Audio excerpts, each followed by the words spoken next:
However, another man who deserves to take a bow on that circuit is Marc Warren, after he maintained a brilliant turnaround by taking his earnings over the past 4 weeks to close to £500,000 with another strong performance behind the Englishman at Golf Club Milano in Monza. Hatton missed the cut in all 4 majors this season, but boy has the Marlow man rediscovered his form with a vengeance recently. That historic triumph in the Dunhill event may have been expected after he took a 5-shot lead into the last round, but the success didn't look likely for most of the final round.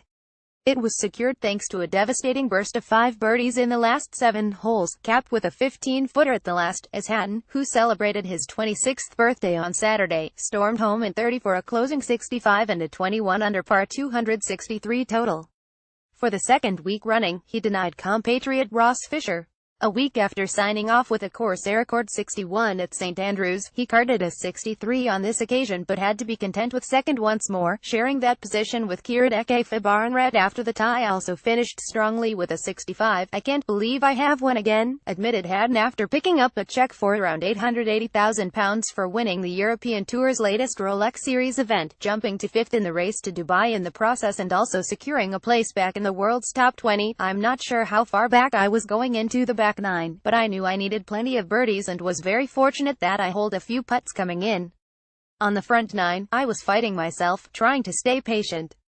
JB Jonathan Bell, my caddy, was saying good things will come, and it did at the end, when I guess I got my reward. Warren was facing the prospect of a visit to the qualifying school at the end of the season when he headed into the Portugal Masters last month, sitting 173rd in the race to Dubai, but the 36-year-old is now up to 51st on that money list.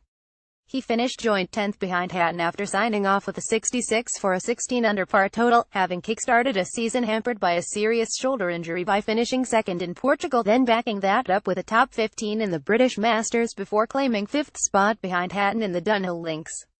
As a consequence, Warren's season will now end instead at the Tour Championship in Dubai, where he is currently set to join Richie Ramsey 24th and David Drysdale 45th in flying the Saltire in the 60-man field at Jumeirah Golf Estates.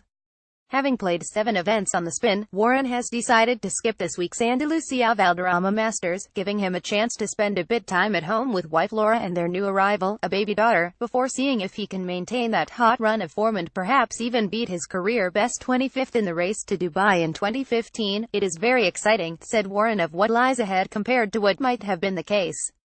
"I've now got 3 great events, the Turkish Airlines Open, Nedbank Challenge and DP World Tour Championship coming up to finish the season.